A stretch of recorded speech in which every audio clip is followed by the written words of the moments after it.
بسم اللہ الرحمن الرحیم۔ حدیث پاک میں حضور سید دو عالم صلی اللہ علیہ وسلم نے ارشاد فرمایا، اللہ تعالیٰ برائی کو برائی سے نہیں مٹاتا بلکہ برائی کو اچھائی سے مٹاتا ہے۔ گندگی گندگی کو صاف نہیں کرتی۔ لوگوں کے ساتھ اچھا سلوک کرنا انسان کی فطرت میں شامل ہے۔ ہر آدمی خواہ اپنی فطرت کے زور پر یہ چاہتا ہے کہ وہ دوسروں کے ساتھ وہ سلوک کرے جو اس کو معاشرے میں سرخرو بنانے والا ہو، اس کو کامیاب بنانے والا ہو، اس کو لوگوں میں اچھا رسپانس دلانے والا ہو۔ پھر آدمی ایسا کیوں کرتا ہے کہ وہ اعلیٰ اخلاق کی روش سے ہٹ کر اس کے سبب یعنی جوابی نفسیات میں داخل ہو جاتا ہے۔ معاشرے میں جب بھی ایسا ہوتا ہے کہ ایک آدمی کے جذبات کو ٹھیس پہنچتی ہے تو جس آدمی کے جذبات کو ٹھیس پہنچی ہے اس کی کوشش ہوتی ہے کہ میں اب اس کو سبق سکھاؤں، یہ جو ہے نا، اور اس سے میری عزت نفس جو ہے نا وہ خطرے میں پڑ گئی ہے۔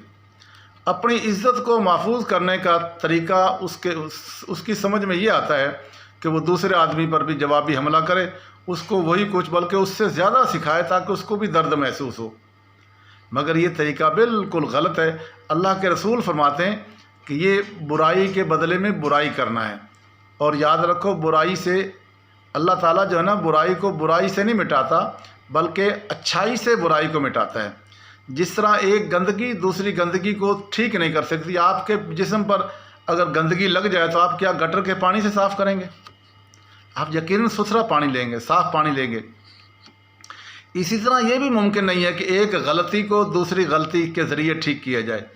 ایک آدمی تو بد اخلاق ہو گیا، اس نے تو بد اخلاقی کر بیٹھا، اب اس کے نتیجے میں خود بھی بد اخلاق بن جاؤں، یہ بہت برا ہے۔ مجھے سوچنا چاہیے کہ وہ تو برا ہو گیا، اب میں اس کو سبق سکھانے کے لیے میں خود برا بن جاؤں۔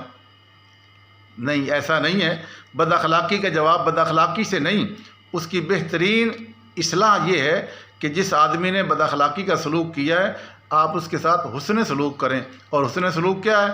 اس کو معاف کر دیں، اس کو معاف کر دیں، یا اس کے مقابلے میں اور اس کے ساتھ اچھائی کریں۔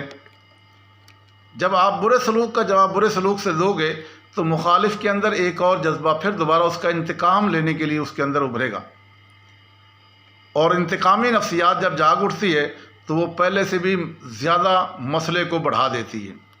اس کے برعکس اگر آپ اس کو معاف کرنے والے بن جائیں تو یہ وہیں کی وہیں وہ چنگاری جو شیطان نے آگ کی لگائی تھی نا، وہ وہیں کی وہیں بجھ جائے گی۔ تو اس لیے اپنے آپ کو بچائیے اور دوسرے کو بھی بچائیے۔ اللہ کے رسول نے کمال کی بات فرمائی ہے کہ برائی سے برائی نے اللہ تعالیٰ برائی سے برائی کو نہیں مٹاتا بلکہ اچھائی سے برائی کو مٹاتا ہے، اور گندگی گندگی کو صاف نہیں کرتی۔ ایک آدمی نے گندا سلوک کیا، گالی دی، برا بھلا کہا، تو اس کے نتیجے میں بھی وہی کہوں تو میں اور وہ برابر ہو گئے، تو بلکہ میں یہ کہوں گا کہ میں اس سے بھی برا ہو گیا، کیونکہ میں جانتا ہوں، جانتے بوجھتے ہوئے اب میں نے پھر برا سلوک کیا، تو یہ غلط ہے۔ اللہ تعالیٰ عمل کی توفیق عطا فرمائے۔